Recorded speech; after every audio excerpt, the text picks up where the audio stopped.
Welcome to Big Foe Nation. This is Big Foe. You can follow us on all social media at Big Foe Nation or directly on the website at bigfoenation.com. So, welcome to episode 2. Today we're going to be discussing our second philosopher, Socrates.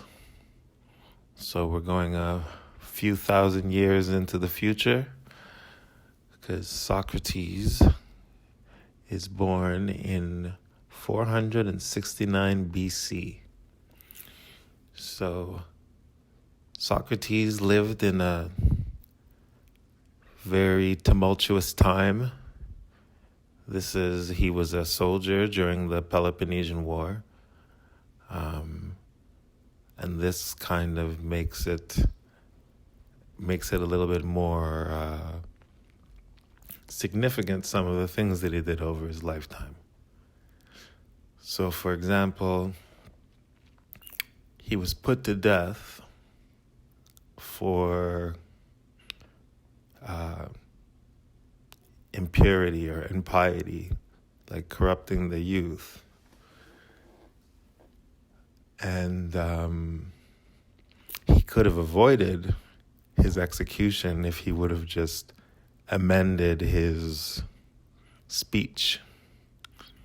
But for Socrates, that particular amendment was non-negotiable, much in the same way that was reflected in our last episode when we were talking about Djehuti from the Pharaoh's perspective, that you're in the soul is a non-negotiable space, or exists in a non-negotiable space. So rather than conflict with universal law, he chose to drink the poison. Because, as you can see through many of the dialogues, his main war is against arbitrary law. Now, especially in war times, that's when arbitrary law comes out the most, right? So if you're a king and you have the blessing of the gods to do as your will, and your will is the will of the gods, then the gods have to be as irrational as you. They have to be the type of gods that do things on a whim so that your whims can be justified. What those types of administrations would want to avoid is to have some sort of a lawful god, which they would have to amend their behavior to assimilate with, or whose laws could be understood by others and pointed out. So because Socrates was, in fact, saying that the truth was the truth because it was the truth, not because the God said it was the truth, that put them in a position where if they admitted that there was some law that anyone had to be subjected to, including themselves, then they wouldn't be able to do all the fun things that they were currently doing. So you can see all the way through the different dialogues him defending what in very much is what was laid out by Djehuti, is the ideals. When he talks about music and laws, I believe it's laws 3, and how it degenerates. And you can look at the music today, or any day, or any style, or the evolution of any style of music, to when the people who love the music eventually say they don't. What happens? In the beginning, there's a very small minority of judges that keep all the things in the lines. Listening is very attentive, There's like a specific goal that's trying to be achieved. As time goes on, some people decide that they want to bend or break the rules. And this is often applauded. But sometimes the rules are bent and broke in a way that's degenerate and sets precedents for those to follow. And before you know it, there are no judges, there are no rules, and there is no music.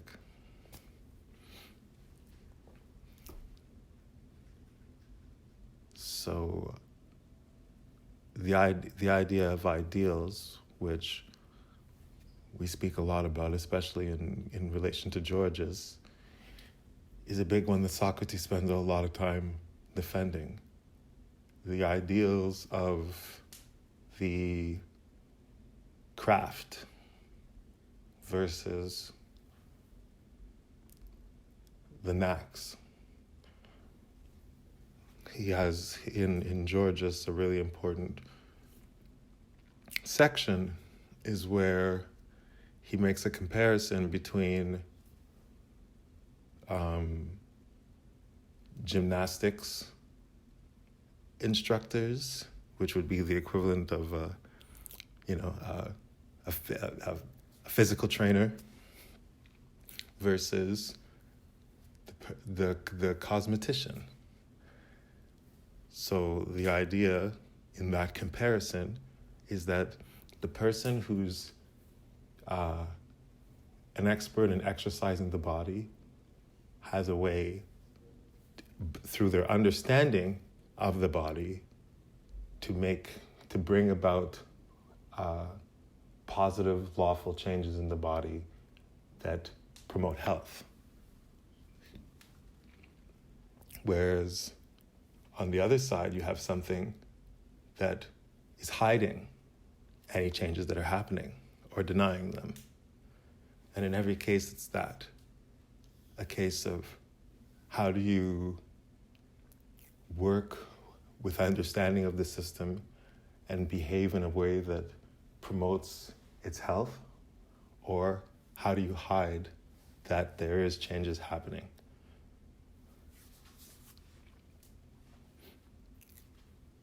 He has the same one when he talks about sophistry versus legislation. Legislation is understanding of society, the needs of the people, and making laws in order to promote a better society.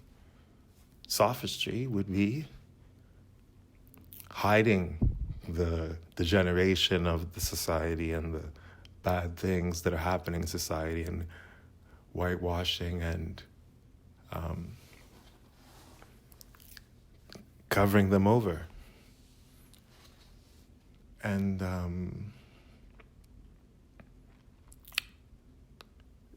the same can be made with the third comparison in Gorgias, which is the medicine maker versus the pastry maker. And it's interesting, there's many translations of that turn the pastry maker into like a food maker or something like that, which makes it like a positive, where not to, we need desserts, all the different things in their time.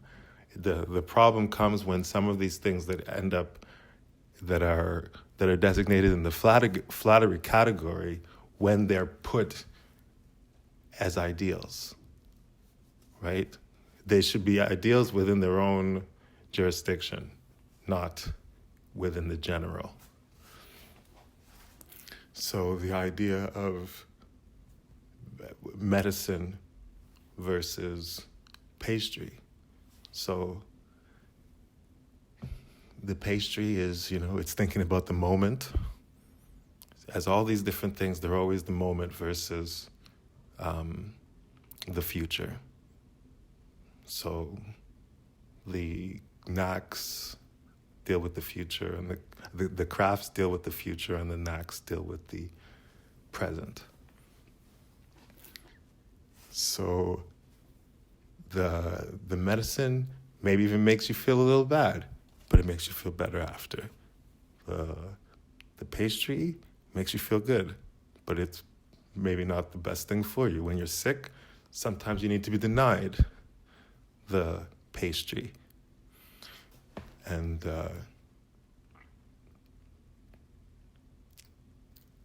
but if it's put in a position where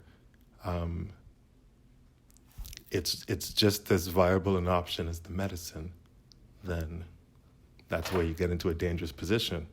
And what is expressed in Gorgias is when people like Gorgias, which are the flatterers, the master persuaders, where they're in their best position is where there is no distinction between a medicine maker and a pastry maker in the sense of which one is promoting health. So the Gorgiases of the world and those that follow in his footsteps are promoting a world where there are no Socrateses. Because all Socrates does is tell them that they actually have to learn things.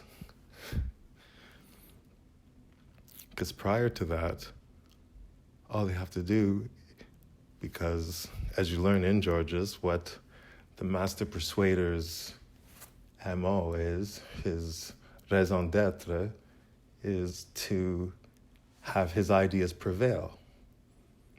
So it's not necessarily about being correct or finding the right thing. It's about being on the winning side or making your side the winning side. So if you take Gorgias at his word when he says that given a crowd with a persuader on one side and a doctor on the other, the persuader could convince the crowd to put him in the position of the doctor.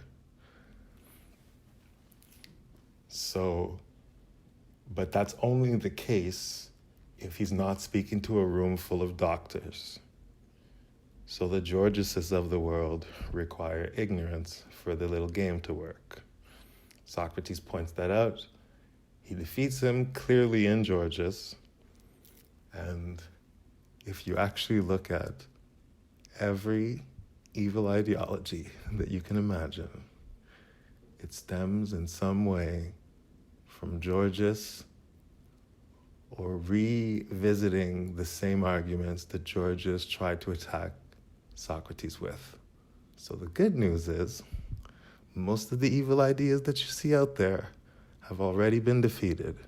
So if you're willing to take the time and learn the antidotes, you can defeat them all.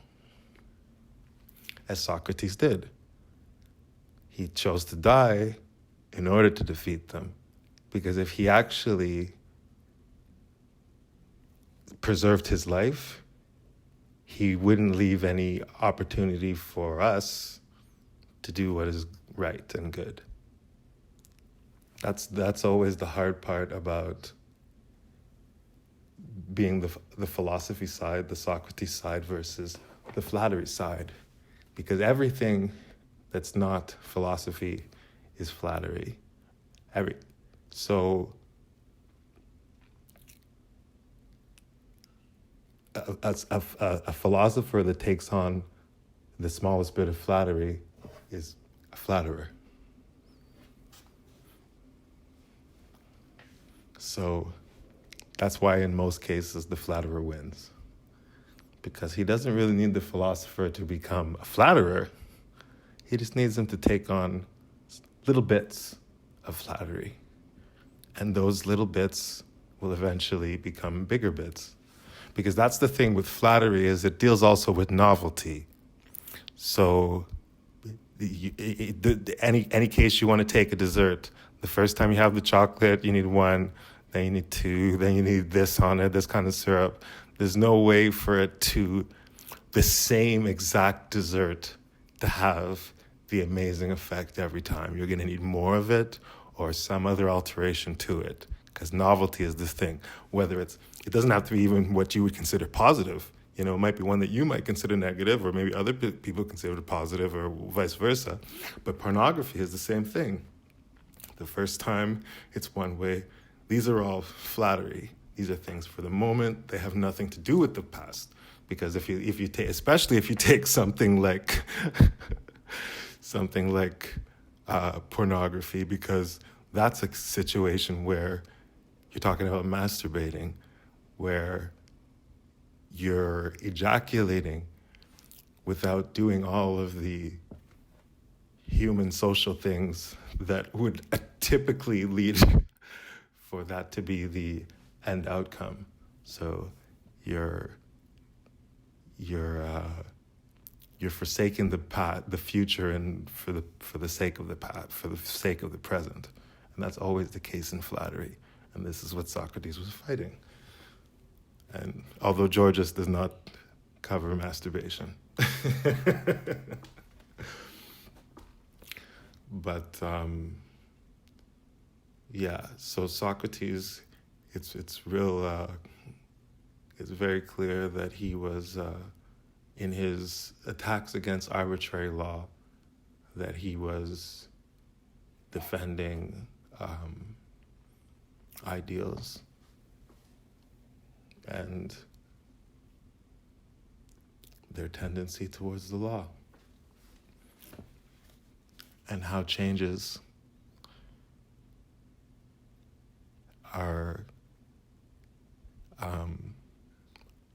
should have a quality, and that this quality is one that we can come to know. So how things should be is knowable, is what Socrates was saying. So this is the connection between him and Djehuti.